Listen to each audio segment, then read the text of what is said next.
네, 공항진 기상 전문 기자와 함께 태풍 얘기 좀 더 해보겠습니다.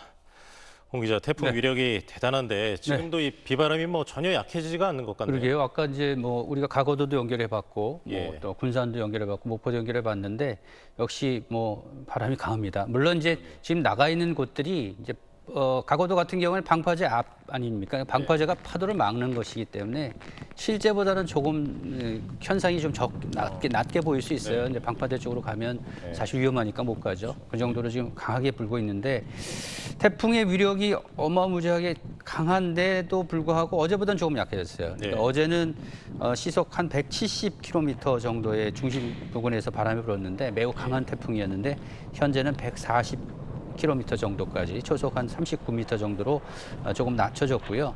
현재 지나는 곳은 목포 서쪽 바다가 될 것으로 보이고요. 앞으로 계속해서 이제 북진을 할 것으로 보이는데 이 태풍이 오면서 태풍이 예상보다 강해지면서 이제 그 기상 현상들이 많이 나타났는데 바람도 강했고 또 비도 많이 내렸어요. 특히 이제 비가 많이 내린 곳은 제주도의 한라산 부근인데 이 동풍이 들어오면서 이제 산맥 큰 산에 이제 부딪히면서 비구름이 거기에 비를 많이 뿌렸는데 최근까지 기록된 걸 보니까 윗세오름이 357mm, 사제비도 역시 이 정도의 비가 왔고요. 그리고 이제 좀 전에 연기했던 가고도에 145mm의 비가 내렸습니다. 바람도 이제 기록이 됐는데 가고도에 초속 52.5m, 사실 그 초속 52.5m라면 참 우리가 잘 알 수가 없는데 이제 바람을 이제 보포트 풍력 계급이라 해서 어느 정도 바람인지를 본 게 있거든요. 그걸 보면 초속 50m가 넘으면 왕바람이라고 합니다. 왕바람이라고 하는데 피해가 광범위한 피해가 생긴다 이 정도로 표현이 되어 있어요. 그러니까 그 50m 전에 되면은 이제 나무가 뿌리채 뽑히고 그리고 가옥이 무너지고 그러니까 기차가 달리기는 좀 어려운 상황이고 이런 큰 바람인데 오늘 가고도에 그런 바람이 불었고요. 그다음에 홍도에도 초속 43.9m의 바람이 기록이 됐습니다. 초속 43.9m는 시속으로換算하면 시속 158km. 우리가 보통 고속도로에서 150km로 달리기가 어렵잖아요. 왜냐하면 위험하기 때문에 그렇거든요.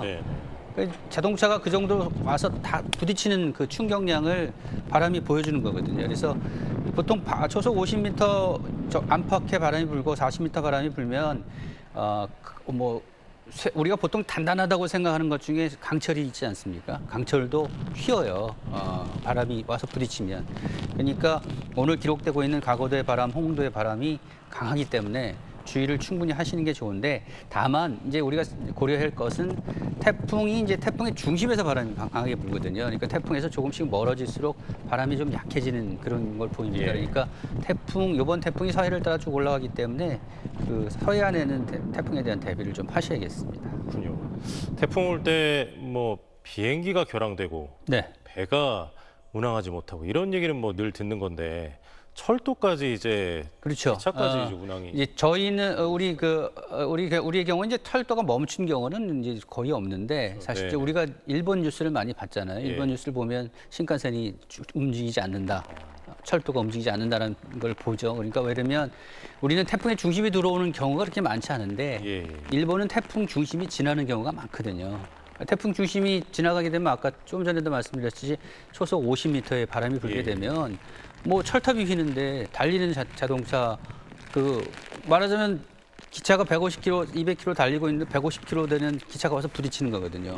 그러면 넘어질 수밖에 없죠. 전복이 될 수밖에 없기 때문에 기차도 운행을 중단하는 경우가 있습니다. 지금 초속 50m, 시속 100km가 이제 넘는 바람은 해상에서 그렇죠. 얘기가 주로 해상 되는 얘기입니다. 해상 얘기고, 근데 해상이라고 우리가 이제 우습게 볼 수 없는 이유는 섬들이 있죠. 가고도라든지 이런 섬들은 직접적인 타격을 받을 수가 있습니다. 그래서 어제 기상청이 이제 예보를 섬 일부에서는 시속 200km의 강풍을 조심해라 하는 이유가 해상에 섬들이 있기 때문에 그렇습니다. 그렇군요. 섬에 계신 분들이 특히 좀 주의를 좀 하셔야겠네요.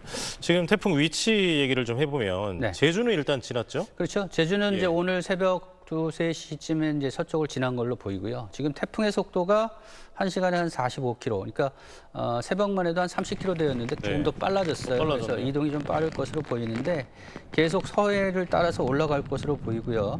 아까 군산도 연결했는데 군산 뭐 10시 전후 이렇게 얘기를 하잖아요. 충남 서해안 쪽에는 한 12시 전후. 그리고 오후 한 2시쯤 되면은 김포나 또는 우리 인천 이쪽 서쪽을 지날 것으로 예상이 돼요. 그러니까 앞으로 지금이 7시 좀 넘었으니까 앞으로 한 2-3시, 한 8시간 정도는 태풍이 서해를 따라 쭉 그대로 직진을 할 것으로 보이고요. 그리고 직진을 해서 황해도 우리 이제 지도를 보면 좀 튀어나온 곳이 있죠. 그 부분에 아마 상륙할 것으로 보이는데 한 오후 2-3시 정도가 될 것으로 보입니다. 근데 진로가 이렇게 이제 조금은 그나마 아주 뭐 조금 다행스럽다면은 이제 태풍이 이렇게 우리나라 쪽으로 더 가깝게 다가서지 않고 이렇게 서쪽으로 쭉 올라가는 거 그런 게 좀 다행이긴 하지만 좀 전에도 말씀드린 서해안에는 아주 바람이 강하게 부니까 대비를 좀 하셔야겠습니다. 그렇군요. 뭐 태풍이 기왕에 지나간다면 좀 빠르게 좀 지나갔으면 좋겠네요. 네. 예, 잘 들었습니다.